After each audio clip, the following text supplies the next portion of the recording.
네가 꾸민 거야. 꽃집이나 하던 네가 뭘 알아? 어머니를 꼬드겨서 이 집을 차지하려는 거 다 알아. 사람들로 가득 찬 기념식장 한가운데 나는 도둑으로 몰린 채 서 있었습니다. 손에 쥔 건 꽃가위 대신 낡은 테이프 하나. 손끝은 떨렸고 숨은 자꾸 막혔습니다. 그때 문이 열렸습니다. 아이보리 한복의 시어머니가 천천히 걸어 들어왔고 공기가 갈라졌습니다. 그리고 손이 올라갔습니다. 내가 쉬는 동안 네가 내 집을 팔아먹고 있었더구나. 모두의 시선이 멈췄습니다. 누가 맞았는지도 왜 맞았는지도 아무도 모른 채 제 인생이 무너진 그 순간 누군가는 이미 모든 걸 알고 있었습니다. 그리고 아무도 몰랐던 이름 하나가 이 집을 뒤집기 시작합니다. 곧 아직 드러나지 않은 과거와 숨겨진 인연이 폭발합니다. 지금 이 순간 어디에서 이야기를 듣고 계신가요? 집에서 편하게 쉬고 계신지, 이동 중에 잠깐 들르고 계신지 궁금하네요. 댓글로 살짝 남겨주시면 오늘 하루 좋은 기운 모아 전해드릴게요. 그럼 오늘의 이야기 시작하겠습니다. 서울 성북동 언덕 위에는 오래된 붉은 벽돌 저택이 하나 있었습니다. 담쟁이 덩굴이 담벼락을 타고 오르고 대문 앞 은행나무는 해마다 계절을 알려주었습니다. 가을이면 노란 잎이 대문 앞 돌계단을 뒤덮고 겨울이면 앙상한 가지 사이로 성북동 골목에 찬바람이 지나갔죠. 배성건설 창업주의 아내 백음순 여사가 평생을 살아온 집이었습니다. 50년 넘는 세월 동안 그 집은 기쁨도 슬픔도 분노도 모두 담장 안에 가두어 왔습니다. 바깥 세상에서 배성건설이 커지는 동안 저택 안에서는 또 다른 이야기가 조용히 그러나 깊이 쌓여가고 있었습니다. 올해 79. 금수는 젊은 시절 남대문 시장에서 국밥을 팔고 공사판 한바집에서 밥을 지으며 남편 배창식과 함께 회사를 일군 여자였습니다. 억척스럽게 살아온 세월이 손등에 고스란히 배어 있었어요. 두 손은 거칠었고 손마디는 굵었으며 무릎이 시리도록 차가운 새벽에도 금수는 빗자루를 들고 마당을 쓸었습니다. 사람들이 사모님이라 부르는 지금도 금수는 장독대 앞에서 된장 냄새를 맡으며 하루를 시작했죠. 된장독 뚜껑을 열 때마다 코끝을 간지리는 그 깊은 냄새는 금순에게 어떤 향수보다 값진 것이었습니다. 그 냄새 속에는 가난하던 시절의 기억과 남편과 함께 꿈을 빚던 뜨거운 시간이 모두 담겨 있었습니다. 손이 거칠고 발목이 굵어도 금수는 단 한 번도 부끄럽지 않았습니다. 그 손으로 가족을 먹여 살렸고 그 발로 공사 현장을 누볐으니까요. 저택이 생기고 사모님 소리를 들은 뒤에도 금수는 스스로를 한 번도 달리 여긴 적이 없었습니다. 새벽 4시면 어김없이 눈을 떴고 부엌에서 직접 된장국을 끓였으며 마당 한켠 장독대를 살피는 일을 단 하루도 거른 적이 없었습니다.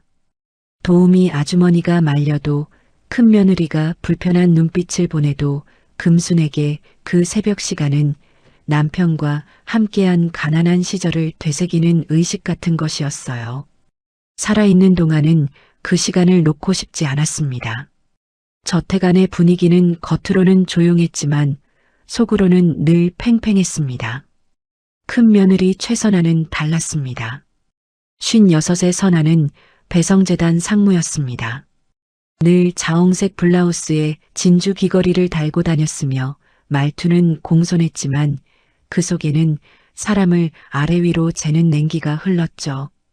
회사 일을 도맡아 처리하고 집안 행사마다 앞장서면서 선아는 자신이 이 집안의 실질적인 기둥이라 믿어 의심치 않았습니다. 그 확신은 세월이 쌓일수록 점점 오만에 가까워졌습니다. 식탁 자리 하나를 정하는 일에서도 제사상 진설 순서에서도 선아는 반드시 자신이 먼저 결정했습니다. 장남의 아내로 재단일까지 도맡아온 자신이야말로 이 집의 다음 주인이 되어야 한다고 선아는 그것을 한 번도 의심한 적이 없었습니다. 어머니, 이제 회사도 예정으로 굴릴 시대는 지났어요. 전문성이 있어야죠. 그 말끝은 늘 막내 며느리 윤채린을 향했습니다. 직접 이름을 부르지 않았지만 그 자리에 있는 사람이라면 누구나 알 수 있었습니다. 그러나 채린은 그 말에 얼굴색 하나 바꾸지 않았습니다.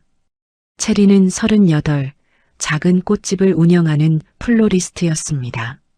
명품 가방 대신 꽃가위와 물뿌리개가 익숙한 여자였고 화려한 자리보다 흙냄새 나는 작업대가 편한 사람이었습니다.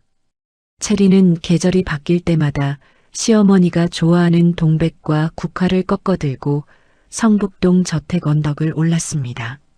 어떤 날은 빗속에서도 어떤 날은 두 손이 얼어붙도록 추운 날에도 채린은 꽃을 안고 왔습니다. 누가 시킨 것도 아니었고 무언가를 바라고 한 것도 아니었습니다. 그냥 시어머니의 얼굴에 잠깐이라도 웃음이 번지면 그걸로 충분했었죠. 채린은 그런 사람이었습니다. 어머니, 오늘 동백이 참 예뻐서요. 금수는 그 꽃을 두 손으로 받아들며 조용히 웃었습니다. 너는 꽃을 가져오는 게 아니라 사람 마음을 가져오는구나. 채린은 그 말 한마디에 그동안 쌓였던 피로가 스르르 풀리는 기분이었습니다. 시어머니의 그 말은 어떤 칭찬보다 무거웠고 어떤 위로보다 따뜻했습니다. 그래서 채린은 또 언덕을 올랐습니다. 힘들어도 서러워도 그 언덕이 채린에게는 이 집과 이어진 유일한 끈이었습니다. 막내 아들 배준서는 건축가로 성실하게 살아왔지만 집안 싸움에는 늘 한 발 물러서 있었습니다. 채린이 선아 형수에게 치이는 걸 알면서도 나서는 일이 없었죠. 갈등이 생기면 먼저 고개를 돌리고 싸움이 번질 것 같으면 슬그머니 자리를 피했습니다. 그것이 준서가 오랜 세월 터득한 이 집안에서의 생존 방식이었습니다. 채린아, 형수 말은 그냥 흘려들어. 괜히 부딪히지 말고. 채린은 담담히 대답했습니다. 흘려듣는 것도 하루 이틀이지. 그래도 어머니 마음만 다치지 않으면 돼요. 준서는 그 말에 아무것도 보태지 못했습니다. 아내의 담담함이 오히려 마음을 무겁게 했지만 그것을 표현하는 법을 그는 끝내 몰랐어요. 표현하지 못한 미안함이 가슴 한켠에 조용히 쌓였습니다. 그의 늦가을이 되었습니다. 배성건설 창립 50주년 기념식과 함께 금순 여사가 직접 상속 발표를 한다는 소문이 집안 안팎으로 번지기 시작했습니다. 아무도 먼저 입에 올리지 않았지만 저택 안의 모든 사람이 그날을 향해 조용히 움직이고 있었어요. 가족 모임의 대화는 자연스럽게 재단 이야기로 흘렀고 안부 전화 한 통에도 탐색하는 속내가 담겼습니다. 웃음 뒤에 계산이 있었고 인사 뒤에 탐색이 있었습니다. 소문이 돌기 시작한 날부터 선아의 눈빛이 달라졌습니다. 웃음은 더 얇아졌고 말은 더 날카로워졌습니다. 식탁에 앉을 때도 금순의 안방 앞을 지날 때도 선아의 시선은 늘 무언가를 계산하고 있었죠. 그 눈빛 안에는 조급함과 욕심이 켜켜이 쌓여 있었어요. 상속 발표 날이 다가올수록 저택 안의 공기는 무거워졌고 그 무게를 가장 먼저 느끼는 사람은 언제나 채린이었습니다. 채린은 그 눈빛을 느끼면서도 모른 척했습니다. 여전히 꽃을 들고 언덕을 오르고 시어머니 곁에 앉아 차를 마시고 장독대 옆에서 나란히 하늘을 올려다보았습니다. 그것이 채린이 할 수 있는 전부였고 채린이 오래 믿어온 방식이었습니다. 착하게 살면 언젠가는 알아봐줄 사람이 있다고 그렇게 믿고 싶었습니다. 금수는 남편의 낡은 흑백 사진 앞에 오래 앉아 있었습니다. 손가락으로 사진 속 남편의 얼굴을 가만히 쓸며 혼잣말을 했습니다. 여보, 이제는 밝혀야겠어요. 이 집을 지킨 사람이 누군지, 이 집을 팔아먹으려 한 사람이 누군지. 그 말은 저택의 어둠 속으로 조용히 사라졌습니다. 하지만 오래된 벽은 수십 년의 침묵 속에서 모든 것을 기억하고 있었어요. 금순의 눈빛은 그날 밤 유독 길고 깊었습니다. 오래 참아온 사람의, 이제는 더 이상 참지 않겠다는 사람의 단단한 눈빛이었습니다. 상속 발표를 일주일 앞둔 날이었습니다. 체리는 꽃집 문을 닫고 시댁으로 향했습니다. 금순이 며칠째 식사를 제대로 하지 못한다는 말을 준서에게 전해 들었기 때문입니다. 찬압에 호박죽을 정성껏 담고 위에 잣을 몇 알 올렸습니다. 금순이 좋아하는 방식이었어요. 버스를 갈아타고 성북동 언덕을 오르는 동안 찬압이 식을까봐 체리는 두 손으로 꼭 안고 걸었습니다. 언덕 위에서 불어오는 늦가을 바람이 차가웠지만 체린의 발걸음은 멈추지 않았습니다. 시어머니가 밥 한 그릇 제대로 드시지 못하고 있다는 생각만으로 그 언덕이 가볍게 느껴졌습니다. 저택 대문은 열려 있었습니다. 평소엔 도우미 아주머니가 꼭 잠가두던 문이었는데 그날은 반쯤 열린 채였어요. 그 열린 문틈 사이로 안쪽의 공기가 차갑게 흘러나오는 것 같았습니다. 불길한 예감이 발끝에서부터 올라왔습니다. 현관을 지나 안으로 들어서는데 2층 서재 쪽에서 목소리가 흘러내려왔습니다. 선아의 목소리였습니다. 낮았지만 또렷했고 무언가를 설득하는 듯 끈질긴 어조였습니다. 체리는 발걸음을 멈추었고 심장이 조금 빠르게 뛰었습니다. 도장만 찍으시면 돼요, 어머니. 복잡하게 생각하실 필요 없어요. 체리는 천천히 계단 쪽으로 다가갔습니다. 서재 문이 반쯤 열려 있었습니다. 금순의 목소리가 들렸습니다. 이게 회사 지분 정리 서류라고? 네. 어머니 건강도 안 좋으신데 이제 제가 관리해야죠. 그래야 회사가 흔들리지 않아요. 체리는 문틈으로 안을 들여다보았어요. 선아가 금순 앞에 서류 뭉치를 밀어놓고 있었습니다. 서류는 두툼했습니다. 금순의 두 손이 서류 위에서 작게 떨리고 있었습니다. 평생 공사판을 누비고 시장 바닥에서 국밥을 퍼올리고 아무리 힘들어도 무너지지 않던 그 손이 지금 떨리고 있었어요. 체리는 그 손을 보는 것이 고통스러웠습니다. 이건 지분 정리가 아니라 위임장이구나. 순간 선아의 표정이 굳었습니다. 어머니, 결국 회사는 제가 지켜야 합니다. 막내네 같은 사람들에게 맡길 수는 없잖아요. 지금 어머니 주변에서 얼씬거리는 사람이 누군지 잘 생각해 보세요. 체리는 숨을 삼켰습니다. 가슴이 쿵 내려앉는 기분이었습니다. 그때 선아가 고개를 돌렸습니다. 어머, 윤채린 씨. 엿듣는 취미도 있었어요? 체리는 당황하지 않으려 애쓰며 찬압을 들어 보였습니다. 두 손이 떨리지 않도록 꼭 쥐었습니다. 어머니 식사 가져왔어요. 선아는 입술 끝을 비틀며 웃었습니다. 식사요? 꽃집 여자가 참 충성스럽네요. 그런데 알아요? 그런다고 재산이 생기진 않아요. 세상에 공짜 효도는 없어요. 금순이 낮게 불렀습니다. 선아야. 그러나 선아는 멈추지 않았습니다. 한번 입을 열기 시작하면 끝을 보아야 하는 사람처럼 계속했습니다. 상속 발표날 어머니가 괜한 선택하지 않도록 제가 도와드리는 거예요. 이 집안 체면이라는 게 있으니까요. 아무나 다 들어설 수는 없는 자리가 있는 거잖아요. 체리는 한 발짝 뒤로 물러서며 조용히 찬압을 내려놓았습니다. 하고 싶은 말이 목구멍까지 차올랐지만 삼켰습니다. 감정을 쏟아내는 건 아무 의미가 없다는 것을 알았기 때문입니다. 지금은 참아야 할 때였습니다. 울음도 분노도 나중에. 지금은 눈을 뜨고 있어야 했습니다. 금순이 채린을 바라보았습니다. 말은 하지 않았지만 그 눈빛에는 채린을 향한 미안함과 무언가를 다짐하는 단단함이 함께 담겨 있었습니다. 채린은 그 눈빛을 받으며 고개를 낮게 끄덕였습니다. 아직은 모든 것이 안개 속이었지만 금순과 자신 사이에 어떤 보이지 않는 끈이 있다는 것만은 느낄 수 있었습니다. 그날 밤 채린은 잠을 이루지 못했습니다.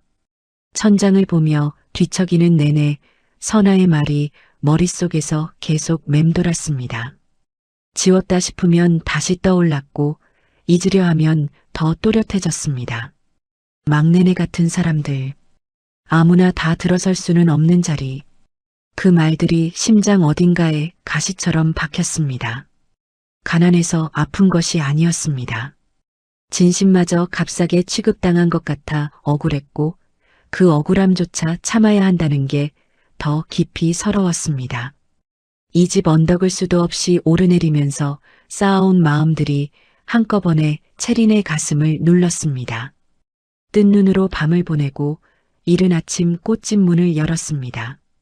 그런데 문 앞에 낯선 택배 상자가 놓여 있었습니다. 보내는 사람 이름이 없었어요. 주소지도 적혀 있지 않았습니다. 채린의 꽃집 이름과 주소만 달랑 적혀 있었죠. 상자는 낡고 모서리가 눌려 있었습니다. 오래전에 포장된 것 같았습니다. 채린은 상자를 안으로 들고 들어가 작업대 위에 올려놓았습니다. 가위로 테이프를 끊고 조심스럽게 뚜껑을 열었습니다. 안에는 2가지가 들어 있었어요. 낡고 빛바랜 사진 한 장, 그리고 가죽 표지가 달아버린 오래된 수첩이었습니다.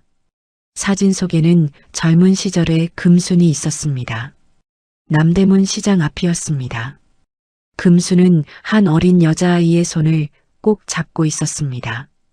아이의 얼굴은 카메라를 향하지 않고 있었지만 두 사람이 꼭 맞잡은 손의 온기가 사진 밖으로도 전해지는 것 같았습니다. 채린은 사진을 오래 들여다보았습니다. 이상하게 그 아이의 뒷모습이 낯설지 않았습니다. 채린은 사진을 내려놓고 천천히 수첩을 펼쳤습니다. 오래된 종이 냄새가 코끝에 닿았습니다. 첫 장의 빛이 발에 겨우 읽힐 듯한 필체로 이렇게 적혀 있었습니다. 윤채린, 이 아이가 훗날 우리 집을 살릴 것이다. 채린의 손끝이 얼어붙었습니다. 심장이 멎는 것 같았죠. 눈앞이 아찔하고 손에 든 수첩이 갑자기 무겁게 느껴졌습니다. 이게 무슨 말인지, 누가 쓴 글인지, 왜 지금 이 수첩이 자신의 손 안에 있는지 아무것도 알 수 없었습니다. 그러나 분명한 것 하나는 이 글씨가 세상 어딘가에서 오랜 시간 채린을 기다리고 있었다는 사실이었습니다. 그 순간 꽃집 문이 열렸습니다. 들어온 사람은 금순이었습니다. 아이보리색 가디건을 걸치고 작은 손가방 하나를 든 채였습니다. 어젯밤 서재에서 손을 떨던 그 모습과는 달리 지금 금순의 눈빛은 차분하고 단단했습니다. 무언가를 오래 기다린 사람의 눈빛이었습니다. 채린아.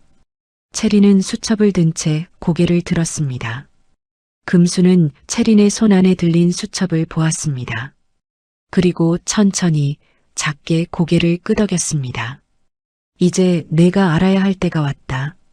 그 말은 짧았지만 채린의 가슴 깊은 곳까지 닿았습니다. 평생 아무것도 모른 채 살아왔다고 생각했는데 어쩌면 모르도록 지켜져 온 시간이 있었던 것인지도 몰랐습니다. 꽃집 안에 침묵이 흘렀습니다. 채린이 미처 꺾지 못한 국화 몇 송이가 작업대 위에 놓여 있었고 찬 아침 공기 속에서 꽃향기만이 조용히 피어올랐습니다. 금수는 채린을 오래된 찻집으로 데려갔습니다. 성북동에서 버스를 2번 갈아타고 도착한 그곳은 골목 안쪽 깊숙이 자리한 작은 가게였습니다. 간판은 색이 바랬고 나무 문에는 오랜 세월의 결이 고스란히 남아 있었어요. 안으로 들어서자 낡은 나무 의자와 오래된 전축이 구석에 놓여 있었습니다. 벽에는 나훈아, 남진, 패티김의 낡은 음반 재킷이 걸려 있었고 공기 속에는 오래된 나무와 보리차 향이 섞여 있었습니다. 체리는 이런 곳이 아직 남아있다는 사실이 낯설고도 따뜻하게 느껴졌습니다. 세상이 다 바뀐 것 같아도 어딘가에는 옛 시절이 조용히 남아있었습니다. 금수는 창가 자리에 앉으며 오래 말이 없었어요. 손으로 보리차 잔을 감싸 쥔 채 골목 너머 어딘가를 바라보았습니다. 찻집 안에서 오래된 전축이 낮게 흘리는 노랫소리만이 두 사람 사이를 채웠습니다.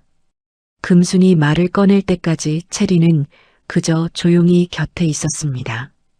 옛날엔 여기서 내 시아버지랑 보리차 한 잔 나눠 마시며 꿈을 꿨다. 아무것도 없던 시절이었지. 손에 쥔 것이라곤 의지 하나뿐이었는데 그때가 제일 뜨거웠어. 체리는 조용히 금순의 옆 얼굴을 바라보았습니다. 주름이 깊게 팬 얼굴이었지만 그 눈빛만은 지금도 젊었습니다. 오래 살아온 사람만이 가질 수 있는 눈빛이었습니다. 금수는 천천히 낡은 수첩을 꺼냈습니다. 내 아버지 윤기철 씨를 내가 안다. 체린의 눈이 커졌습니다. 저희 아버지를요? 체린의 아버지 윤기철은 체린이 초등학교 2학년이던 해 공사장 사고로 세상을 떠났습니다. 이유도 모른 채 갑작스럽게 어머니는 그 뒤로 시장에서 떡을 팔며 체린을 키웠고 체린은 가난이 자신에게 태어날 때부터 주어진 그림자인 줄 알며 자랐습니다. 아버지 이야기는 집안에서 금기처럼 다루어졌습니다. 어머니는 아버지 얘기가 나오면 눈을 내리깔았고 체리는 언제부턴가 먼저 묻지 않게 되었습니다. 묻지 않는 것이 어머니를 덜 아프게 하는 방법이라고 스스로를 설득했으니까요. 그리하여 아버지는 체린의 기억 속에서 점점 흐릿해져 갔고 나중에는 그 얼굴조차 또렷이 떠오르지 않게 되었습니다. 금순이 낮고 떨리는 목소리로 말했습니다. 내 아버지는 우리 회사를 살린 사람이었다. 외환위기 때 모두 도망가던 공사장에서 마지막까지 남아 장부를 지켰어. 하청 노동자들 임금이 공중으로 사라지지 않도록 몸으로 버텼지. 그 사람이 없었다면 배성건설은 그때 이미 끝났을 거야. 우리 부부도 거리에 나앉았겠지. 체린의 눈가가 흔들렸습니다. 목 안에서 무언가가 차오르는 것 같았습니다. 그런데 왜 저는 아무것도 몰랐죠? 내 아버지가 원치 않았다. 은혜를 빚으로 남기기 싫다고 했어. 보답을 바라고 한 일이 아니라고 했지. 그냥 사람이 해야 할 일을 한 것뿐이라며 손을 저었어. 금수는 잠시 멈추었습니다. 손이 떨렸지만 목소리는 계속됐습니다. 그리고 사고가 났다. 얼마 지나지 않아서 체리는 가만히 기다렸습니다. 그 사고도 단순한 사고가 아니었다. 그 무렵 회사 돈을 빼돌리던 사람이 있었어. 장부를 조작하고 하청 임금을 중간에서 가로챘지. 내 아버지는 그 전모를 알고 있었다. 끝까지 밝히려 했고 그래서 위험해졌다. 체리는 숨을 멈췄습니다. 귓속이 먹먹해지는 것 같았습니다. 그 사람이 누구예요? 금수는 대답하지 않았습니다. 창밖을 바라볼 뿐이었습니다. 골목 안쪽으로 낙엽 몇 장이 바람에 이리저리 굴러다녔습니다. 한참 뒤에야 금순이 입을 열었습니다. 상속 발표날 모든 걸 밝힐 거다. 하지만 그 전에 내가 무너지면 안 된다. 내가 흔들리면 모든 게 흔들린다. 체리는 처음으로 슬픔이 아닌 다른 감정이 일어나는 것을 느꼈습니다. 두렵지만 단단한 것, 무섭지만 외면할 수 없는 것, 분노와 비슷했지만 그보다 훨씬 깊은 무언가였습니다. 아버지의 죽음이 단순한 사고가 아닐 수 있다는 것, 그리고 그 진실이 바로 자신의 손 안에 들어오고 있다는 것이 체린을 떨게 했습니다. 그날 이후 체린은 금순의 오래된 서류들을 함께 정리하기 시작했습니다. 저택 서재 한켠에 먼지를 뒤집어 쓴 채 쌓여있던 것들이었습니다. 남대문 시장 시절의 영수증 묶음, 90년대 공사계약서, 외환위기 당시 은행 대출 서류, 그리고 재단 자금의 흐름을 기록한 낡은 원장까지 하나하나 펼쳐볼수록 이 집의 역사가 보였습니다. 금순 부부가 아무것도 없는 곳에서 하나씩 쌓아 올린 치열한 발자국이 서류 한 장 한 장에 새겨져 있었죠. 그 사이사이에는 이름도 알 수 없는 수많은 사람들의 땀이 함께 배어 있었습니다. 체리는 그 서류들을 한 장씩 펼쳐가며 숫자를 확인했습니다. 처음에는 흐름을 읽기 어려웠습니다. 하지만 천천히 하나씩 대조해 나가다 보니 보이기 시작했습니다. 재단 기부금의 일부가 실체를 알 수 없는 법인으로 흘러 들어가고 있었습니다. 금순의 인감이 찍혀 있는 서류가 있었는데 금순은 그런 서류에 도장을 찍은 기억이 전혀 없다고 했습니다. 인감은 누군가 몰래 사용한 것이었습니다. 위조인지 도용인지는 알 수 없었지만 분명한 것은 금순이 허락한 적 없는 서류가 금순의 도장을 달고 세상에 나돌고 있다는 사실이었습니다. 체린의 손이 떨렸습니다. 눈앞의 숫자들이 흔들려 보일 만큼 심장이 빠르게 뛰었습니다. 금순에게 이 사실을 어떻게 꺼내야 할지 말보다 먼저 감정이 요동쳤습니다. 그 법인의 이름을 조심스럽게 추적하자 결국 하나의 이름으로 이어졌습니다. 선아의 친정 쪽 계열사였습니다. 체리는 자리에서 일어나지 못했습니다. 숨을 고르는 데만 한참이 걸렸습니다. 서류를 덮고 다시 펼치고 또 덮었습니다. 이 사실을 앞에 두고 어떤 말을 꺼내야 할지 도무지 알 수 없었습니다. 손 위에 쥔 연필이 이미 축축하게 젖어 있었습니다. 어머니, 이건 경찰에 넘겨야 해요. 금수는 창밖을 한참 바라보다가 천천히 고개를 돌렸습니다. 경찰보다 먼저 가족 앞에서 밝혀야 한다. 이 집안은 돈보다 먼저 사람의 얼굴을 잃었어. 법보다 먼저 사람이 서야 해. 그 얼굴부터 돌려놓아야 한다. 조용한 말이었습니다. 그러나 체리는 그 말이 어떤 판결문보다 무겁고 단단하다는 것을 알았습니다. 이 집안은 법 이전에 사람으로 마무리되어야 했습니다. 금수는 그것을 오래전부터 알고 있었던 것입니다. 체리는 깨달았습니다. 자신은 이제 더 이상 그냥 꽃집 며느리가 아니었습니다. 아버지가 끝내 밝히지 못하고 떠난 진실의 문 앞에 마침내 서게 된 사람이었습니다. 두렵지 않다면 거짓말이었습니다. 심장은 쉬지 않고 뛰었고 손은 차가웠습니다. 하지만 이제 발을 빼는 것은 더 이상 선택지에 없었습니다. 아버지가 목숨으로 지키려 했던 것을 체린이 이어받아야 했습니다. 선아는 체린이 움직이고 있다는 것을 눈치챘습니다. 언제부터인지는 알 수 없었습니다. 하지만 서재 서류에 손뗀 흔적이 있었고 금순이 체린과 단둘이 외출하는 횟수가 눈에 띄게 늘었습니다. 선아는 평소에도 저택 안의 변화를 놓치지 않는 사람이었습니다. 작은 기척 하나도 그냥 지나치는 법이 없었죠. 선아는 오래 기다리는 사람이 아니었어요. 눈치를 챈 그 순간부터 공격은 노골적으로 그리고 빠르게 시작됐습니다. 먼저 꽃집 거래처가 끊겼습니다. 체린이 5년 넘게 납품해온 강북의 한 호텔이었습니다. 결혼 시즌마다 대형 화환을 맡겨오던 곳이었고 매달 일정한 금액을 체린의 꽃집에 안겨주던 고정 거래처였습니다. 그 한 곳만으로도 체린의 꽃집은 달마다 숨을 쉴 수 있었습니다. 그런데 어느 날 갑자기 전화 한 통이 왔습니다. 죄송합니다, 윤 대표님. 내부 사정으로 계약을 종료해야 할 것 같습니다. 이유는 없었습니다. 납품에 문제가 생긴 적도 없었고 불만을 제기받은 일도 없었습니다. 체리는 전화를 끊고 한동안 수화기를 내려다보았습니다. 차갑고 짧은 통보였습니다. 이런 일이 이유 없이 일어날 리 없었습니다.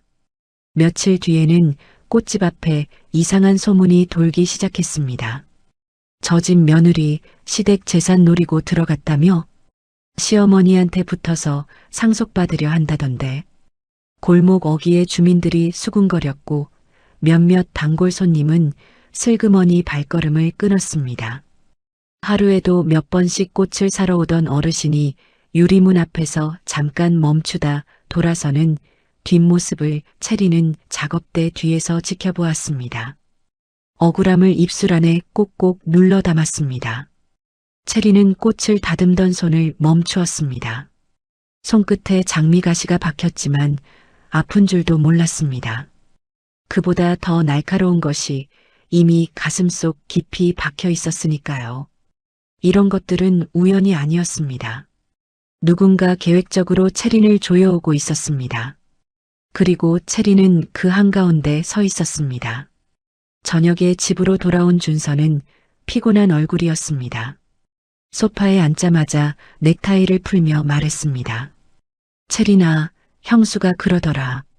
당신이 어머니 서류를 뒤지고 다닌다고. 체리는 남편을 바라보았습니다. 그게 아니라 어머니가 부탁하신 거야. 같이 정리하는 거라고. 나도 알아. 그런데 지금은 조심해야 해. 형수 성격 알잖아. 괜히 더 크게 번지기 전에 잠깐 물러서는 건 어때? 체리는 준서의 눈을 들여다보았습니다. 아내를 걱정하는 마음이 있었습니다. 하지만 그것이 전부였습니다. 무엇이 옳고 그른지를 따지는 눈빛이 아니었습니다.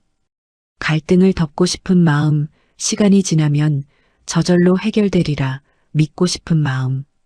그것이 준서가 평생 선택해온 방식이었습니다. 당신은 늘 조심하자고만 해. 그럼 누가 어머니를 지켜? 준서는 아무 말도 하지 못했습니다. 체린도 더 이상 묻지 않았습니다. 두 사람 사이에 무거운 침묵이 내려앉았습니다. 체리는 이 집에서 자신을 지켜줄 사람이 금순 외에는 없다는 것을 그 순간 분명히 알았습니다. 며칠 뒤 집안 모임이 있었습니다. 친척들과 재단 관계자 몇 명이 자리한 저녁 식사 자리였습니다. 음식이 오가고 인사가 오가는 평범한 자리처럼 보였습니다. 하지만 선아는 그 자리를 그냥 흘려보낼 사람이 아니었습니다. 요즘 체린 씨 꽃집 어렵다면서요? 거래처도 끊기고. 선아의 말이 식탁 위로 떨어졌습니다. 가볍게 던진 말이었지만 날이 서 있었습니다. 친척들이 어색하게 웃었습니다. 체리는 숟가락을 내려놓고 싶었지만 참았습니다. 그래서 어머니께 더 자주 오는 건가요? 참 부지런하시네. 체리는 입술을 꽉 깨물었습니다. 분노가 손끝까지 전해졌지만 표정을 지켰습니다. 이 자리에서 흔들리면 선아가 원하는 그림이 완성된다는 것을 알았기 때문입니다. 그때 금순이 숟가락을 내려놓았습니다. 소리가 그리 크지 않았는데도 식탁 전체가 조용해졌습니다.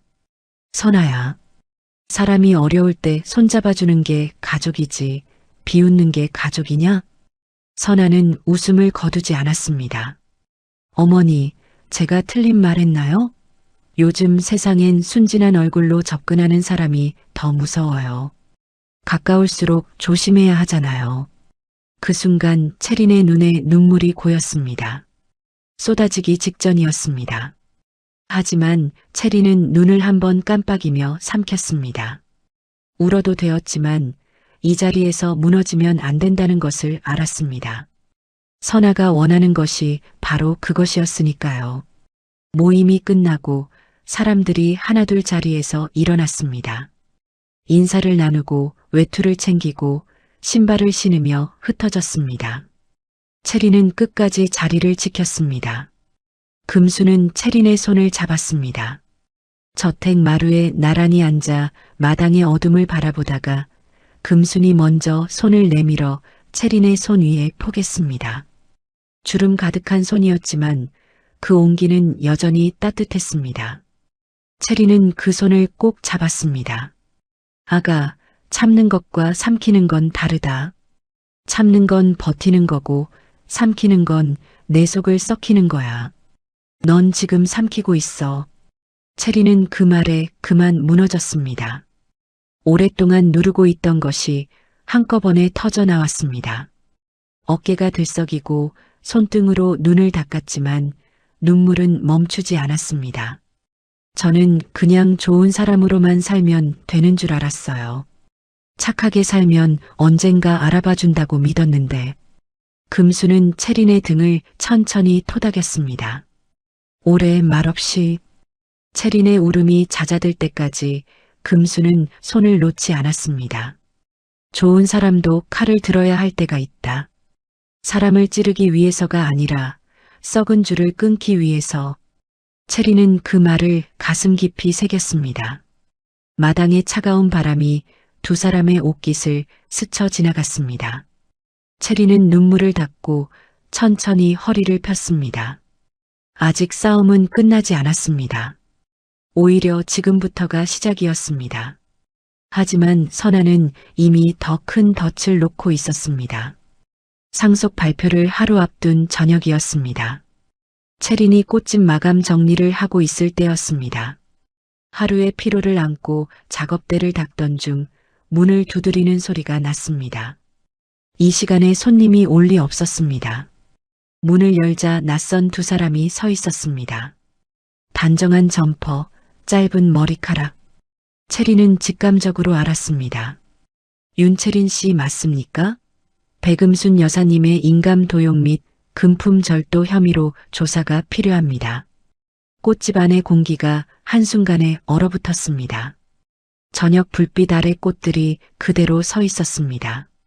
체린의 손에서 꽃가위가 미끄러져 바닥으로 떨어졌습니다. 금속 소리가 작고 차갑게 울렸습니다. 그 소리만이 꽃집 안에 홀로 남았습니다. 체린의 세상이 휘청였습니다. 평생 남의 것을 탐한 적 없이 살아온 사람에게 떨어진 혐의였습니다. 손에 꽃가위만 쥐고 살아온 사람에게. 경찰서 조사를 받고 나온 체리는 밤거리를 혼자 걸었습니다. 형광등 불빛이 번진 경찰서 문을 빠져나온 것이 저녁 9시가 넘어서였습니다. 조사는 2시간 남짓 이어졌습니다. 인감도용, 금품절도, 말 한마디 한마디가 체린의 이름 앞에 붙는 동안 체린은 손을 무릎 위에 모으고 앉아 있었습니다. 울지 않으려 했습니다. 억울하다는 말을 몇 번이나 했지만 그 말이 조서 어딘가에 제대로 적혔는지 조차 알 수 없었습니다. 조사가 끝나고 혐의를 부인하는 서류에 서명을 하면서 체리는 자신의 이름이 낯설게 느껴졌습니다. 내 이름 석자가 이런 문서 위에 놓이는 날이 올 줄은 몰랐습니다. 늦가을 비가 내리고 있었습니다. 어릴 적 어머니가 시장 좌판을 접던 날처럼 차갑고 축축한 비였습니다. 우산이 없었습니다. 체리는 가방으로 머리를 막아보다가 그냥 내려놓았습니다. 비를 맞으며 걷는 것이 지금 기분과 어울렸습니다. 아무리 닦아도 깨끗해지지 않을 것 같은 기분. 어디로 가야 할지 알 수 없는 기분. 발이 가는 대로 걸었습니다. 준서에게 전화를 했습니다. 받지 않았습니다. 2번, 3번. 연결이 되지 않았습니다. 번호를 한참 보다가 전화기를 주머니에 다시 밀어 넣었습니다. 체린에게 지금 당장 전화를 받아줄 사람이 있기는 한 걸까? 그 생각이 먼저 들었습니다. 금순에게도 연락을 하려던 참이었습니다. 그런데 조금 전 문자 하나가 와 있었습니다. 재단 관계자라고 밝힌 낯선 번호였습니다.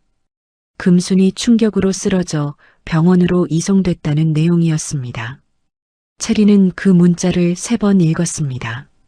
읽을 때마다 글자들이 눈앞에서 흔들렸습니다. 손가락 끝이 차가워졌습니다. 전화기를 쥔 손도 비를 맞은 등도 모두 차가웠습니다. 선아는 그 사이 이미 집안을 장악하고 있었습니다. 체린이 경찰서에 묶여 있는 동안 선아는 움직였습니다. 친척들에게 연락을 돌리고 금순이 쓰러졌다는 소식을 이용해 상속 발표를 자신이 대신 진행하겠다고 선언했습니다. 체린이 어머니에게 충격을 주어 쓰러지게 했다는 말도 함께 퍼졌습니다. 아무도 반박하지 않았습니다. 체린이 경찰서에서 조사를 받고 있다는 사실만으로도 친척들의 시선은 이미 기울어져 있었습니다. 사람들은 사실보다 이야기를 먼저 믿는다는 것을 체린은 그날 깊이 알았습니다. 체린은 성북동 저택 앞에 섰습니다. 빗속에서 대문을 바라보았습니다. 담 너머로 저택의 불빛이 새어나오고 있었습니다. 안에는 사람이 있었습니다. 그러나 체린을 위한 자리는 없었습니다. 그럼에도 체린은 멈추지 않았습니다. 떨리는 손으로 인터폰 버튼을 눌렀습니다. 빗소리가 빗속으로 퍼졌습니다. 잠시 뒤 선아의 목소리가 흘러나왔습니다. 이제 그만해요, 윤채린 씨. 당신 같은 사람이 욕심내면 이렇게 되는 거예요. 어머니는 어디 계세요? 병원이면 제가 가야죠. 당신 때문에 쓰러지셨어요. 아직도 모르겠어요? 당신이 이 집에 발을 들이는 것 자체가 해가 돼요. 이제 그만 내려놓으세요. 체리는 인터폰 앞에서 한동안 서 있었습니다. 대문은 열리지 않았습니다. 빗물이 머리카락을 타고 볼을 지나 턱 끝에서 떨어졌습니다. 경찰서에서 받은 출석 요구서가 가방 속에서 천천히 구겨지고 있었습니다. 그때 대문 옆 쪽문이 열렸습니다. 준서였습니다. 우산을 들고 나온 준서는 체린을 보며 굳은 얼굴로 멈추어 섰습니다. 빗속에서 두 사람은 잠시 아무 말 없이 서로를 바라보았습니다. 준서의 눈에도 체린의 눈에도 각자의 무게가 담겨 있었습니다. 체린아, 당분간 친정에 가 있어. 체린은 천천히 고개를 들었습니다. 당신도 내가 그랬다고 믿어? 준서는 눈을 피했습니다. 믿고 안 믿고의 문제가 아니야. 지금 상황이 너무 커졌어. 형수 말대로 내가 빠져야 어머니도 안정이 돼. 나도 숨 좀 쉬어야 할 것 같아. 체리는 웃었습니다. 눈물보다 더 서러운 웃음이었습니다. 내가 빠지면 다 해결돼? 그럼 진실도 빠져? 어머니가 평생 지켜온 것도 같이 빠져? 준서는 아무 말도 하지 못했습니다. 우산 아래서 빗소리만 들렸습니다. 할 말이 없는 것이 아니라 할 말을 잃어버린 사람의 침묵이었습니다. 괜찮아요. 나 혼자 갈게. 체리는 돌아섰습니다. 사람이 가장 외로워지는 순간은 혼자 있을 때가 아니라는 것을 체리는 그 순간 알았습니다. 믿었던 사람이 고개를 돌릴 때, 그때가 가장 차갑고 긴 외로움이었습니다. 준서의 발소리가 빗속에서 점점 멀어졌습니다. 체리는 그 소리가 완전히 사라질 때까지 서 있었습니다. 체리는 오래전 어머니가 살던 시장 골목으로 걸어갔습니다. 이제 어머니는 없었습니다. 어릴 때 어머니가 떡을 팔던 자리에는 편의점이 들어서 있었고 편의점 유리창 너머로 형광등 불빛이 하얗게 쏟아지고 있었습니다. 밤이 깊었는데도 아무 일 없다는 듯 환하게 켜져 있는 불빛이 이상하게 야속했습니다. 체린만 이 세상에서 혼자인 것 같았습니다. 체린은 그 앞에 오래 서 있었습니다. 엄마, 나 잘못 산 걸까? 빗속에서 혼자 묻는 말에 대답은 없었습니다. 옛날 같으면 어머니라도 있었을 텐데 이제는 그 어머니도 없었습니다. 빗소리 외에 세상은 아무 일도 없는 듯 조용히 돌아가고 있었습니다. 체린의 발밑으로 빗물이 흘렀습니다. 신발 안까지 물이 스며든 것이 느껴졌지만 그냥 서 있었습니다. 그때 낯선 목소리가 들렸습니다. 윤기철 씨 딸 맞지? 체린은 놀라 고개를 돌렸습니다. 낡은 작업복 차림의 노인 하나가 처마 아래 서 있었습니다. 70은 훨씬 넘어 보이는 얼굴이었지만 눈빛은 또렷했습니다. 그 노인은 처마 아래서 채린이 오기를 기다리고 있었던 것이 분명했습니다. 나는 내 아버지랑 같이 공사장에서 일했던 박만석이야. 오래전부터 찾고 있었는데 오늘에야 여기서 보게 되는구나. 할아버지는 작업복 안쪽 주머니에서 무언가를 꺼냈습니다. 낡은 비닐봉지에 쌓인 오래된 카세트 테이프 하나였습니다.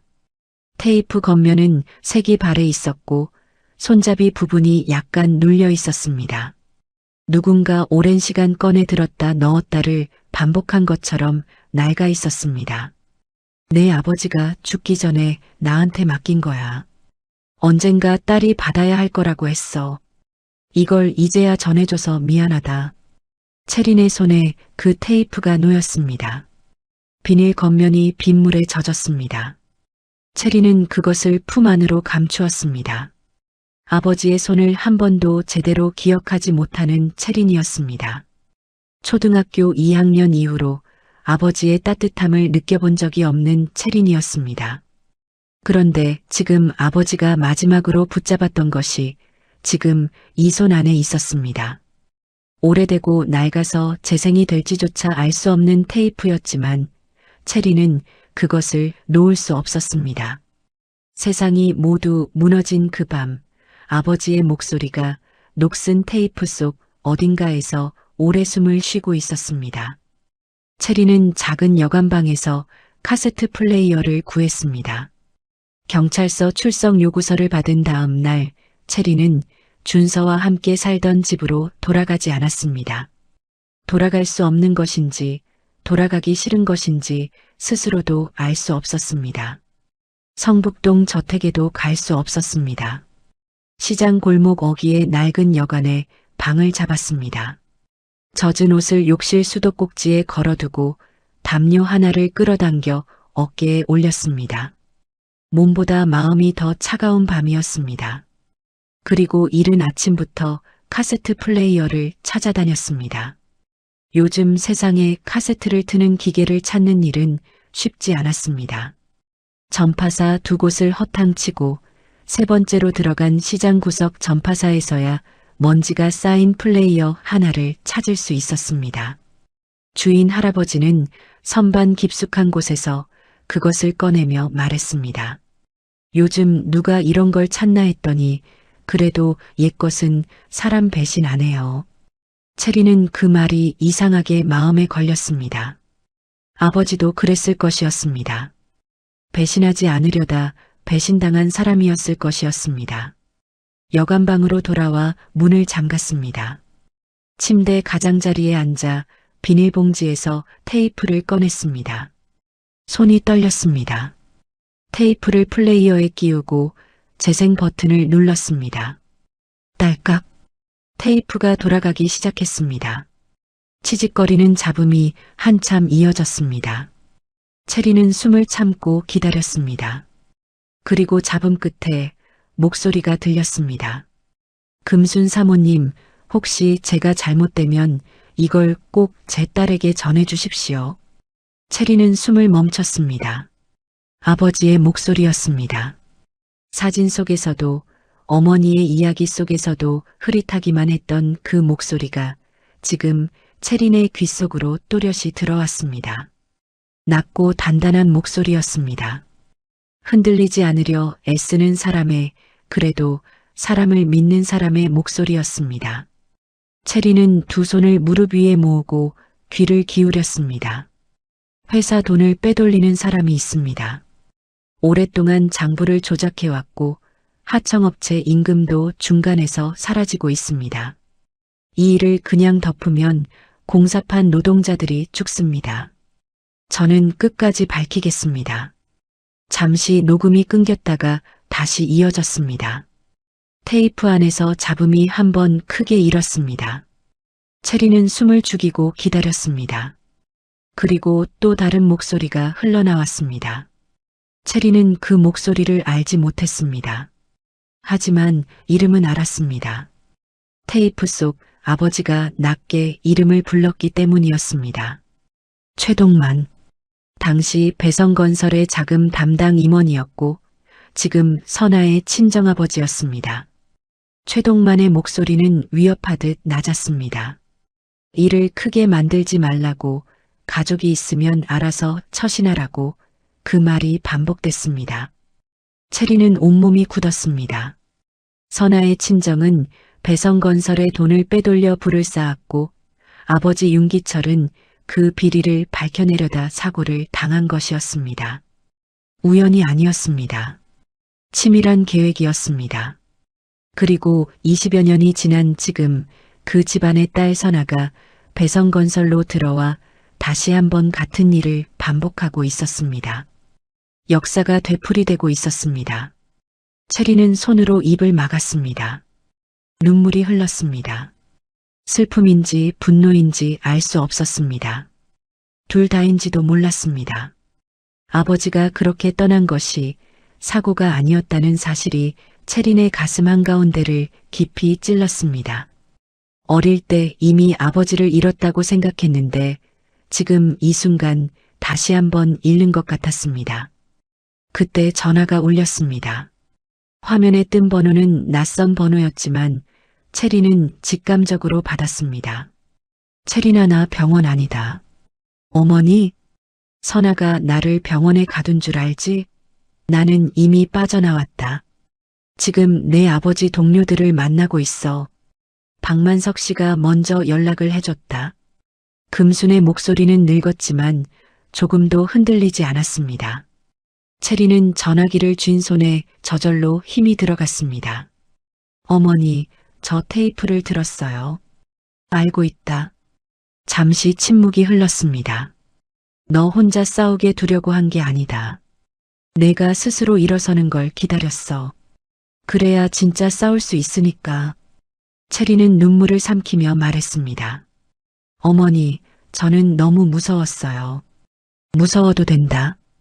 용기는 무섭지 않은 사람이 내는 게 아니야. 무서운데도 한 걸음 걷는 사람이 내는 거다. 체리는 그 말을 들으며 처음으로 자신의 마음을 제대로 들여다보았습니다. 평생 버림받지 않으려 착한 사람이 되려 했습니다. 싫어도 웃고 아파도 참고 억울해도 먼저 설명하지 않았습니다. 무너지지 않으려 스스로를 더 낮추었습니다. 그것이 자신을 지키는 방법이라고 오랫동안 믿어왔습니다. 그러나 이제 알았습니다. 침묵은 때로 악한 사람에게 길을 내어준다는 것을, 착함이 방어막이 되지 못할 때가 있다는 것을. 체리는 플레이어의 재생 버튼을 껐습니다. 방안이 조용해졌습니다. 테이프가 멈춘 자리에서도 아버지의 목소리가 귓속에 남아 있었습니다. 체리는 여관방 창문으로 바깥을 바라보았습니다. 비는 그쳐 있었습니다. 젖은 골목 위로 가로등 불빛이 번지고 있었습니다. 빗물이 아스팔트 위에 잔잔하게 고여 가로등 불빛을 담고 있었습니다. 체리는 그것을 바라보다가 천천히 자리에서 일어났습니다. 금순과 함께 증거를 정리했습니다. 카세트 테이프, 재단 자금 흐름 서류, 위조 위임장, 꽃집 거래처를 압박한 정황 자료까지. 금수는 오래 숨겨두었던 서류들을 하나씩 꺼내 놓았습니다. 하나하나 순서를 잡고 날짜를 맞추고 흐름을 이어붙였습니다. 두 사람이 마주 앉아 서류를 펼쳐나가는 동안 저택 밖에서는 아무도 그 사실을 알지 못했습니다. 밤새 작업했습니다. 손이 저리도록 서류를 넘기고 또 넘겼습니다. 허리가 아팠지만 멈출 수 없었습니다. 상속 발표 날은 이미 내일 아침이었습니다. 그리고 새벽에 준서가 찾아왔습니다. 초췌한 얼굴이었습니다. 수염이 올라오고 눈이 부어 있었습니다. 밤을 제대로 보내지 못한 사람의 얼굴이었습니다.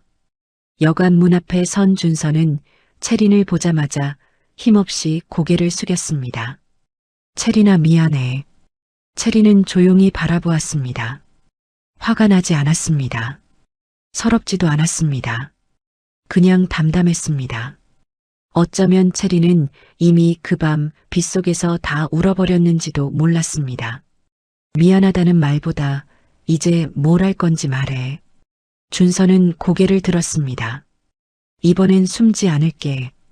당신 옆에 설게. 체리는 한참을 바라보다가 천천히 대답했습니다. 내 옆이 아니라 진실 옆에 서요. 상속 발표 날이 밝아오고 있었습니다. 창문 너머로 여관 골목에 첫 새벽빛이 내리기 시작했습니다. 체리는 그 빛을 바라보며 테이프를 가방 안에 조심스럽게 넣었습니다. 아버지가 못다한 일을 이제는 체린이 마저 해야 했습니다. 배성건설 창립 50주년 기념식 날 아침이 밝았습니다. 성북동 저택 대청마루와 거실은 이른 시간부터 분주했습니다. 하얀 테이블보가 깔리고 꽃 장식이 자리마다 놓이고 음식이 들어왔습니다. 친척들, 회사 임원들, 재단 관계자들, 오래된 거래처 사람들까지 속속 자리를 채웠습니다. 웃음소리가 오가고 악수가 오가고 명함이 오갔습니다. 50년을 쌓아온 회사의 이름 아래 모인 자리였지만 그 이름이 얼마나 많은 땀과 희생 위에 세워진 것인지 아는 사람은 많지 않았습니다. 그리고 오늘 이 자리에서 50년을 두고 쌓여온 진실이 마침내 수면 위로 올라올 참이었습니다. 이 자리에 모인 사람들은 아직 그것을 알지 못했습니다. 선아는 자홍색 블라우스를 입고 완벽한 얼굴로 서 있었습니다. 진주 귀걸이, 단정하게 빗어넘긴 머리카락. 마치 오늘이 자신의 날이라는 것을 처음부터 알고 있었던 사람처럼 여유로웠습니다. 친척 어른들에게 인사를 건네고 임원들과 짤막한 대화를 나누며 자연스럽게 자리를 주도해 나갔습니다. 그 모습은 능숙했고 매끄러웠습니다. 금순이 나타나지 않은 것이 선아에게는 이미 이긴 싸움처럼 보였을 것이었습니다. 이 집 대문이 자신의 것이 된 것처럼 어머니 건강이 좋지 않으신 관계로 오늘 발표는 제가 대신 진행하겠습니다. 선아는 준비해온 서류를 테이블 위에 펼쳤습니다. 목소리는 안정적이었고 자세는 흔들리지 않았습니다. 이 자리를 위해 오래 준비해온 사람의 움직임이었습니다. 백음순 여사님의 뜻에 따라 주요 재산과 재단 운영권은 장남 가족에게. 그때였습니다. 대문 쪽에서 인기척이 났습니다. 방 안의 사람들이 일제히 고개를 돌렸습니다. 문이 천천히 열렸습니다. 금순이 들어왔습니다. 아이보리 한복을 곱게 차려입고 걸음은 느렸지만 흔들리지 않았습니다. 79의 몸이었지만 그 눈빛만은 방 안 그 누구보다 단단했습니다. 50년 동안 이 집을 지켜온 사람의 눈빛이었습니다. 옆에는 체린과 준서가 나란히 서 있었습니다. 체린은 가방을 두 손으로 꼭 쥐고 있었습니다. 그 안에 테이프와 서류가 들어 있었습니다. 아버지의 목소리와 오래 묻혀있던 진실이 들어 있었습니다. 방 안이 순식간에 술렁였습니다. 금순이 살아있다는 것을, 그리고 직접 이 자리에 나타났다는 것을 아무도 예상하지 못했습니다. 선아의 얼굴이 굳었습니다. 입가에 여유로운 미소가 순간 지워졌습니다. 어머니 몸이 안 좋으시잖아요. 쉬셔야죠. 제가 다 할 수 있어요. 금수는 걸음을 멈추지 않았습니다. 선아 앞까지 천천히 걸어와 섰습니다. 두 사람 사이의 거리가 한 걸음 남았을 때 금순이 멈추었습니다. 그리고 방 안 전체가 들을 수 있도록 조용하지만 단호하게 입을 열었습니다. 내가 쉬는 동안 내가 내 집을 팔아먹고 있었더구나. 무슨 말씀이세요? 저는 집안을 위해 그동안 얼마나. 금수는 손을 들었습니다. 짝! 선아의 얼굴이 옆으로 돌아갔습니다. 방 안이 얼어붙었습니다. 아무도 말을 꺼내지 못했습니다. 숨소리조차 잦아들었습니다. 50주년 기념 자리가 단 한순간에 전혀 다른 자리가 되었습니다. 금순의 손은 떨렸습니다. 나이 든 사람의 손이었습니다. 그러나 눈빛은 흔들리지 않았습니다. 이건 며느리를 때린 게 아니다. 내 남편의 회사를, 내 가족의 이름을, 죽은 사람의 진실을 팔아먹은 죄를 친 것이다. 선아는 뺨을 감싸 쥐고 떨리는 목소리로 소리쳤습니다. 어머니, 지금 사람들 앞에서 저를 망신 주시는 거예요? 제가 얼마나 이 집을 위해 희생했는데요. 금수는 선아를 바라보지 않았습니다. 채린을 바라보았습니다. 채린은 한 걸음 앞으로 나왔습니다. 심장이 세게 뛰었어요. 모든 시선이 채린에게로 쏠렸죠. 그 시선들이 무거웠지만 채린은 발을 뺄 생각이 없었습니다. 가방에서 카세트 테이프와 서류 묶음을 꺼내 테이블 위에 내려놓았습니다. 손이 떨렸어요. 그러나 목소리는 떨리지 않았습니다. 이 테이프 안에 제 아버지 윤기철의 마지막 증언이 담겨 있습니다. 배성재단 자금이 선아 형님 친정회사로 흘러간 내역도 여기 있습니다. 금순 어머니의 인감이 도용된 서류도 함께입니다. 방안이 다시 한번 술렁였습니다. 임원 한 명이 자리에서 일어나 서류를 집어들었습니다. 한 장, 두 장, 얼굴이 점점 굳어갔습니다. 이건 실제 계좌 흐름입니다. 날짜도 금액도 수신법인도 일치합니다. 방안 여기저기서 웅성거림이 일었습니다.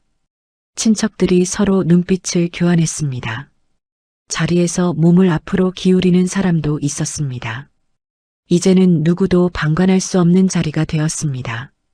선아는 채린에게 달려들 듯 소리쳤습니다. 내가 꾸민 거야. 꽃집이나 하던 내가 뭘 알아. 어머니를 꼬드겨서 이 집을 차지하려는 거 다 알아. 채린은 처음으로 선아의 눈을 피하지 않았습니다. 떨리는 마음을 두 발 아래 눌러두고 선아를 똑바로 바라보았습니다. 저도 몰랐어요. 그래서 배웠어요.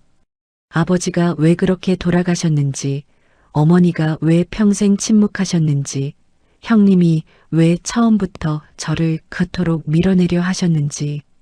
선아의 눈동자가 미세하게 흔들렸습니다. 반박할 말을 찾는 것 같았지만 입이 열리지 않았습니다.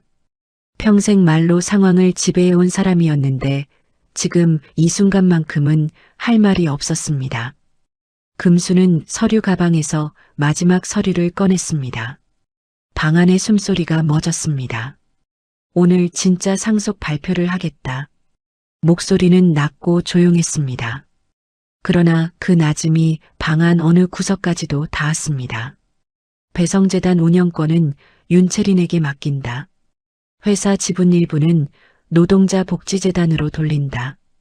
그리고 최선아, 너에 대한 배임 및 사문서 위조 고소장은 이미 접수됐다.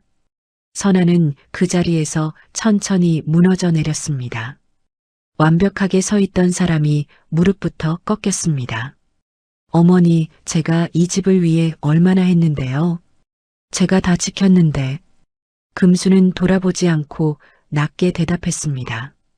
너는 집을 지킨 게 아니라 집 위에 올라서려 했다. 그 순간 채린은 선아를 바라보며 이상한 감정을 느꼈습니다. 통쾌함이 아니었습니다.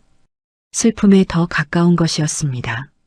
저토록 가진 사람이 더 빼앗으려 했을 때 결국 무엇을 얻었는지를 생각하면 마음 한켠이 쓸쓸했습니다.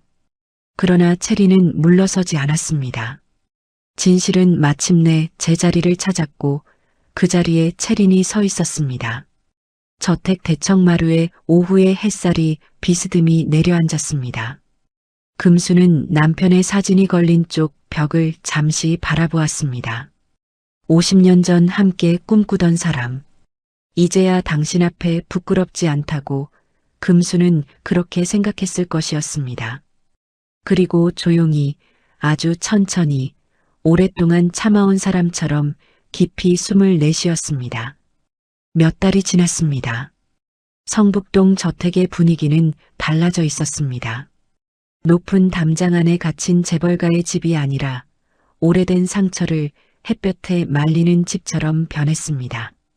대청마루에는 바람이 통했고 마당 한켠에서는 금순이 직접 심은 동백나무가 붉은 꽃망울을 터뜨리고 있었습니다. 오랫동안 저택안을 채웠던 긴장이 녹아내린 자리에 조용하고 따뜻한 공기가 들어왔습니다. 50년 된 집이 처음으로 제대로 숨을 쉬는 것 같았습니다. 금수는 배성재단의 이름을 바꾸었습니다. 기철나눔재단. 채린의 아버지 윤기철의 이름을 딴 재단이었습니다. 현판을 세우는 날 채린은 그 이름을 오래 바라보았습니다. 살아생전 은혜를 빚으로 남기기 싫다고 했던 사람, 보답을 바라지 않는다며 손을 저었던 사람. 이제는 그 이름이 빚이 아니라 빛으로 세상에 남게 되었습니다. 채린은 눈물이 날 것 같았지만 웃었습니다. 아버지도 그랬으면 좋겠다고 생각했습니다. 재단은 하청 노동자 자녀 장학금, 산업재해, 가족 지원, 홀로 사는 노인 식사 지원을 시작했습니다. 처음 몇 달은 알아보는 사람이 없었습니다. 하지만 소문은 조용히 퍼졌습니다. 도움을 받은 사람이 또 다른 사람의 손을 이끌었고 재단 문 앞에는 조금씩 사람들이 늘어났습니다. 그 모습을 볼 때마다 금수는 남편의 얼굴을 떠올렸습니다. 이런 걸 원했던 사람이었다고, 이 자리를 보았으면 소리내어 웃었을 거라고. 그 웃음이 들리는 것 같았습니다. 채리는 꽃집을 접지 않았습니다. 오히려 재단 건물 1층에 작은 꽃방을 만들었습니다. 비싼 꽃보다 들국화, 동백, 봉숭아, 접시꽃 같은 꽃들이 많았습니다. 화려하지는 않았지만 그 꽃들을 보면 어딘가 익숙한 냄새가 났습니다. 어릴 적 마당이나 골목에서 만나던 그 냄새였습니다. 채리는 꽃을 다듬으면서 손님들의 이야기를 들었습니다. 아픈 이야기도, 그리운 이야기도, 오래전에 잃어버린 사람 이야기도. 채리는 그 이야기들을 꽃처럼 받았습니다. 꽃방은 꽃을 파는 곳이기도 했지만 잊고 지내던 마음을 잠깐 꺼내놓을 수 있는 자리가 되어갔습니다. 50대, 60대 손님들은 그 꽃들을 보며 옛 기억을 떠올렸습니다. 아이고, 우리 엄마가 봉숭아 물 들여주던 생각나네. 손톱에 꽃잎 얹어주던 그 손이. 채리는 웃으며 대답했습니다. 그 기억도 꽃이에요. 오래 시들지 않는 꽃이요. 손님들은 그 말에 웃다가 이유 없이 눈이 촉촉해지기도 했습니다. 준서는 채린 곁에서 많이 달라졌습니다. 이제는 갈등이 생기면 피하지 않았습니다. 채린의 말을 끝까지 들었고 자신의 말도 끝까지 했습니다. 쉬운 변화가 아니었습니다. 오래 굳어진 습관은 쉽게 바뀌지 않았습니다. 어떤 날은 여전히 말을 삼키다가 채린이 기다려주는 것을 느끼고 다시 꺼내기도 했습니다. 어색하고 더뎠지만 그것만으로도 이전과는 달랐습니다. 사람이 달라지는 것은 어쩌면 그런 작은 순간들이 쌓이는 일인지도 몰랐습니다. 어느 날 저녁 준서가 조용히 말했습니다. 그때 당신을 믿지 못한 거 오래 미안할 것 같아. 채리는 준서를 바라보다가 대답했습니다. 오래 미안해하지 말고 오래 달라져요. 준서는 고개를 끄덕였습니다. 그 고개 끄덕임이 어떤 말보다 무거웠습니다. 채린도 알았습니다. 이 사람이 조금씩 달라지고 있다는 것을. 완전히 달라지는 건 오래 걸리겠지만 그것으로 지금은 충분했습니다. 선아는 재판을 받게 되었습니다. 배임 사문서 위조, 인감 도용, 화려한 자홍색 블라우스와 차가운 말투 뒤에 숨겨진 욕망이 세상 앞에 낱낱이 드러났습니다. 법정에서의 선아는 저택 안에서와 달랐습니다. 말이 없었고 눈빛이 흐렸습니다. 오랫동안 가져도 결국 잃게 되는 것들이 있다는 것을 선아는 그제야 비로소 느끼는 것 같았습니다. 금수는 마지막 면회에서 선아 앞에 앉았습니다. 내 죄는 법이 묻겠지만 내 인생은 내가 다시 물어야 한다. 남을 밟고 올라간 자리는 언젠가 무너진다. 그러니 이제는 바닥부터 다시 서거라. 선아는 그 말을 듣는 동안 처음으로 울었습니다. 억울해서가 아니었습니다. 오랫동안 누르고 있던 무언가가 뒤늦게 터지는 것 같았습니다. 금수는 그 울음을 바라보다가 조용히 자리에서 일어났습니다. 더 이상 할 말이 없었습니다. 해야 할 말은 다 했고 해야 할 일도 다 했습니다. 이제는 법이 그 뒤를 이어받을 차례였습니다. 겨울이 찾아왔습니다. 성북동 언덕 위 은행나무는 잎을 다 떨구었습니다. 금수는 저택 마당에 낡은 의자를 꺼내놓고 앉았습니다. 채린이 그날 아침 일찍 들고 온 동백 화분이 곁에 놓여 있었습니다. 겨울 햇살이 기울어진 각도로 화분 위에 조용히 내려앉았습니다. 붉은 꽃잎 위에서 빛이 번졌습니다. 금수는 그 꽃을 오래 바라보았습니다. 채린아, 내 어머니, 나는 평생 강하게만 살아야 하는 줄 알았다. 울면 지는 줄 알았고 참으면 이기는 줄 알았지. 그런데 말이다. 금수는 잠시 말을 멈추었습니다. 이기고 나서도 이렇게 허전할 줄은 몰랐어. 이제 생각해보니 그게 이기는 게 아니었다는 걸 알겠어. 평생 이기려고만 살았는데. 채리는 금순의 손을 두 손으로 감쌌습니다. 주름이 깊고 굳은 손이었습니다. 평생 일을 놓지 않은 손이었습니다.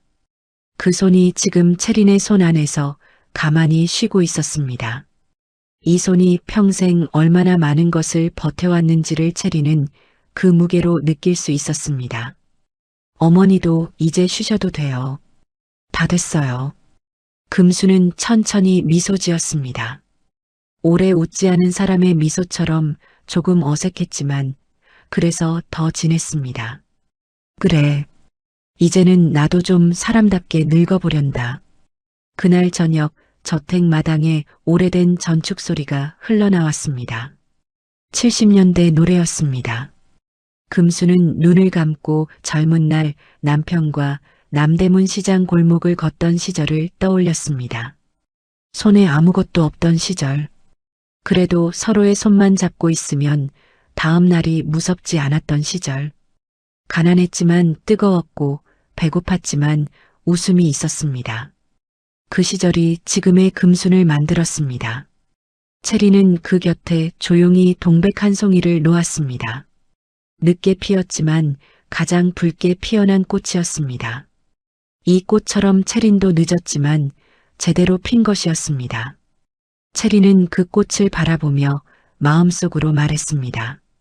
아버지, 이제야 알겠어요. 진짜 상속은 돈이 아니라 사람이 남긴 마음이라는 거요. 성북동 저택의 창문에 노을이 내려앉았습니다. 긴 싸움 끝에 남은 것은 승리의 환호가 아니었습니다. 다시 살아갈 수 있다는 조용하고 단단한 숨결이었습니다. 상처가 없어진 것이 아니었습니다. 다만 그 상처를 안고도 살아갈 수 있다는 것을 알게 된 것이었습니다. 그리고 그 숨결 속에는 윤기철의 이름이, 금순의 오랜 세월이, 채린의 꽃이 함께 담겨 있었습니다. 오늘의 사연은 여기까지입니다. 끝까지 시청해 주셔서 고맙습니다. 이 이야기가 마음에 남으셨다면 무료 버튼인 구독과 좋아요 꾹 눌러주시고요. 오늘도 편안한 하루 보내시고 다음 이야기에서 다시 만나요. 감사합니다.